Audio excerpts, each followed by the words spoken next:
सूफियों की ये एक मज़ेदार पुरानी कहानी है। एक चरवाहा जो बहरा था अपने भेड़ों को पहाड़ों के किनारे चरा रहा था। उसकी पत्नी रोज उसके लिए खाना लेकर आती थी, बिना एक दिन भी नागा किए। पर आज बहुत देर हो गई थी। आज वो खाना लेकर नहीं आई। दोपहर बीत रही थी। उस चरवाहे को बहुत तेज की भूख लगी थी। वह अपनी पत्नी का इंतजार कर रहा था, पर अब उसे भूख और बर्दाश्त नहीं हो रही थी। उसके पेट में चूहे कूद रहे थे। फिर अचानक उसे ये भी ख्याल आया कि कहीं कोई अनहोनी ना हो गई हो उसकी पत्नी के साथ। वो हड़बड़ाया, घबराया, क्योंकि ऐसा पहले कभी नहीं हुआ था कि उसकी पत्नी ना आई हो खाना लेकर। उसने इधर उधर देखा कि कहीं कोई आदमी दिख जाए तो उसे अपनी भेड़ें थोड़ी देर सौंपकर अपने घर के एक चक्कर जल्दी से लगाऊं, खाना ले आऊं। उस बहरे चरवाहे को एक लकड़हारा दिख गया जो एक पेड़ के ऊपर चढ़कर लकड़ी काट रहा था। वह चरवाहा उस पेड़ के नीचे पहुंचा और उस लकड़हारे से उसने कहा कि मेरे भाई, जरा मेरी भेड़ों का ख्याल रखो, मैं जरा घर हो आता हूँ। पत्नी खाना लेकर नहीं आई है।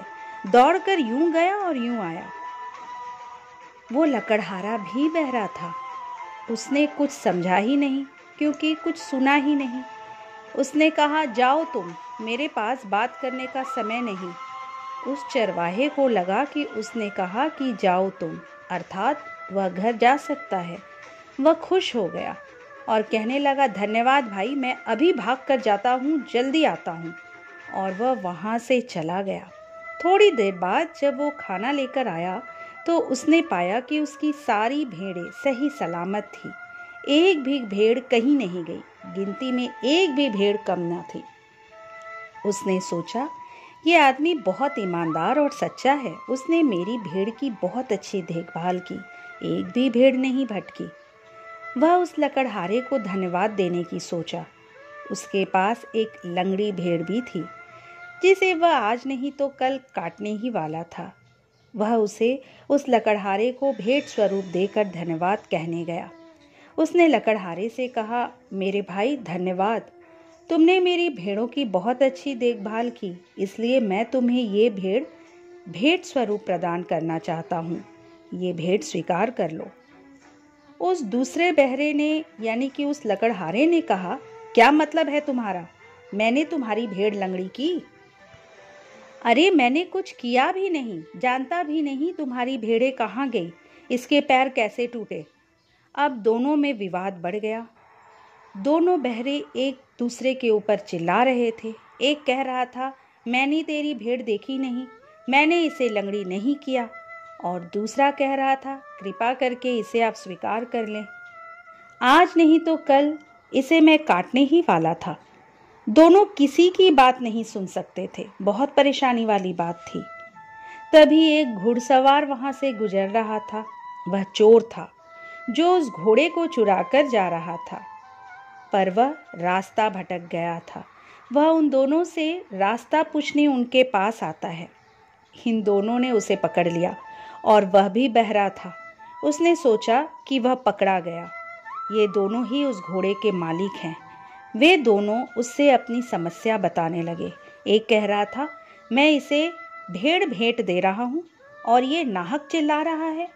और वो दूसरा बोल रहा था, मैंने इसके भेड़ों को छुआ भी नहीं, लंगड़े होने का सवाल ही नहीं। उस तीसरे ने कहा, भाई ये घोड़ा किसका है, वो ले लो, मुझे छोड़ दो, जाने दो, मेरी गलती माफ कर दो। ये विवाद चल ही रहा था कि वहां से एक सूफी फकीर गुजर रहा था।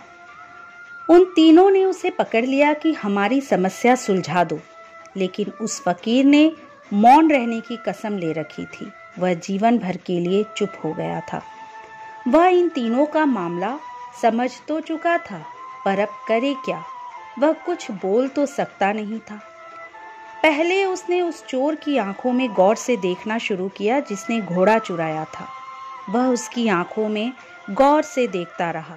थोड़ी ही देर में वह चोर बेचैन होने लगा कि ये आदमी या तो सम्मोहित कर रहा है या इसके इरादे ठीक नहीं हैं। वो बहुत घबरा गया और छलांग लगाकर घोड़े पर चढ़ा और वहां से तेजी से भागा। फिर उस सूफी फकीर ने दूसरे आदमी की आंखों में देखा जो भेड़ों का मालिक था। उसे भी लगने लगा कि ये आदमी तो बेहोश कर देगा, ये तो मेरी आंखों में अपलक देखे जा रहा है। वह भी जल्दी से सिर झुकाकर अपने भेड़ों को खदेड़कर अपने घर की तरफ चल पड़ा। अब उसने तीसरे की तरफ देखा। वो तीसरा भी डरा। उसकी आंखें बहुत तेजस्वी थी। मौन रहने वाले संत की आंखों में बहुत तेज आ जाता है, क्योंकि सारी ऊर्जा एकत्रित हो जाती है और आंख ही एकमात्र अभिव्यक्ति का साधन रह जाती है। फिर उसने गौर से जब उस तीसरे की तरफ देखा तो वो भी डरा और अपनी लकड़ी का बंडल बांधकर वहां से भाग गया। सूफी हंसता हुआ आगे बढ़ गया। सूफी ने उन तीनों बहरों का मामला हल कर दिया बिना कुछ कहे।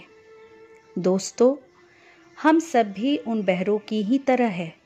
हम जो कुछ भी कह रहे हैं कोई सुन नहीं रहा, कोई किसी की नहीं समझ रहा है।